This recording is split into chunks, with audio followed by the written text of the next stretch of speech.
మీనరాశి గురించి చెప్తారా?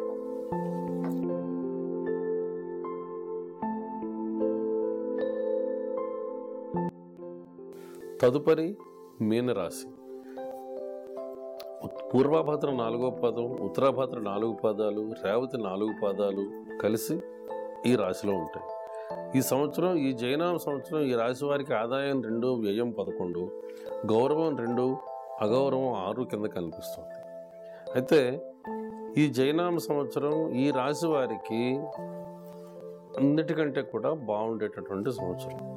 ఎందుకంటే ప్రథమార్థం కంటే కూడా ఉత్తరార్థం ఇంకా బాగుంటుంది. ఈ రాశికి ఖచ్చితంగా జూన్లో గ్రహాన్ని కర్కాటకంలోకి వచ్చేటటువంటి గురువు సంపూర్ణంగా తన స్వక్షేత్రాన్ని చూసుకోవడం అనేటటువంటిది చెప్పదగిన యోగం. ఆ విధంగా కాకుండా భాగ్యంలో ఉన్నటువంటి శని, అంటే నవంబర్ ఆఖరి నుంచి భాగ్యంలోకి వచ్చేటటువంటి శని అద్భుతమైనటువంటి యోగాన్ని ఇవ్వడానికి రెడీగా ఉన్నాడు. ఏ విధంగా చూసినా కానీ ఇటు కుంభ మీన రాశులు ఈ సంవత్సరం ఈ రాశుల వాళ్ళు అధికమైనటువంటి యోగాన్ని పొందేటటువంటి వాళ్ళ కింద నిలబడిపోతారు. ఎటువంటి ఇబ్బందులు లేకుండా అనుకున్న పని అనుకున్న టైంకి సాఫీగా సాగేటటువంటి అవకాశం మీనరాశి వారికి మిగతా అన్ని రాశులతో పోలిస్తే వీరికి ఎక్కువగా కనిపిస్తుంది. చిన్న సమస్యలు ఉన్నా వాటిని ముత్తద్దంలో చూసి పెద్దగా భయపడకుండా వీళ్ళు ధైర్యంగా ముందుకు వెడితే పట్టిందల్లా బంగారం అవుతుంది. ఈ రాశిలో ఉన్నటువంటి చిన్న వ్యాపారస్తులకు కానీ పెద్ద వ్యాపారస్తులకు కానీ ఎవరికైనా సరే ఈ సంవత్సరం మీన రాశికి ప్రత్యేకంగా మంచి యోగించేటటువంటి సంవత్సరం కింద చెప్పుకోవచ్చు. అయితే ఈ రాశి స్త్రీలకి, చదువుకునేటటువంటి విద్యార్థులకి కొన్ని ప్రత్యేకమైనటువంటి సూచనలు ఇవ్వడం జరుగుతుంది. విద్యార్థులు మాత్రం కొంచెం కష్టపడి చదివితే తప్ప ఫలితాలను అందుకోలేరు.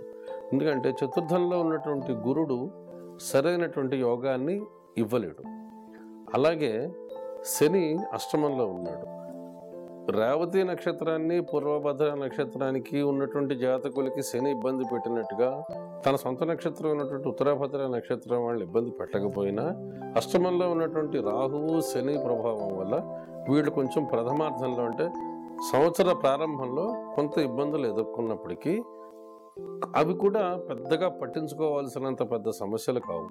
అయితే ద్వితీయార్థంలోకి వచ్చేసరికి, అంటే ఉత్తరార్థం రెండో సగంలోకి వచ్చేసరికి ఈ మీన రాశి వారు ఆర్థిక పరంగా మంచి స్థాయిలోకి వచ్చేటటువంటి అవకాశాలు పుష్కలంగా కనిపిస్తున్నాయి.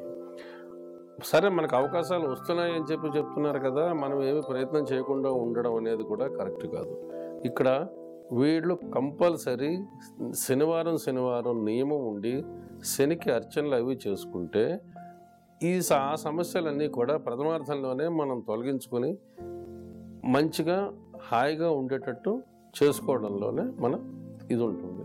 ఈ విధంగా మనం శనికి కనుక ఈ మీన రాశి స్త్రీలు కానీ పురుషులు కానీ నిత్యం రుద్రాభిషేకం కానీ శనికి అర్చనలు కానీ చేసుకోవడం వల్ల ఈ సమస్యల నుంచి బయటకు వచ్చి సంవత్సరాంతం వరకు సుఖంగా ఉండేటటువంటి అవకాశం కనిపిస్తుంది.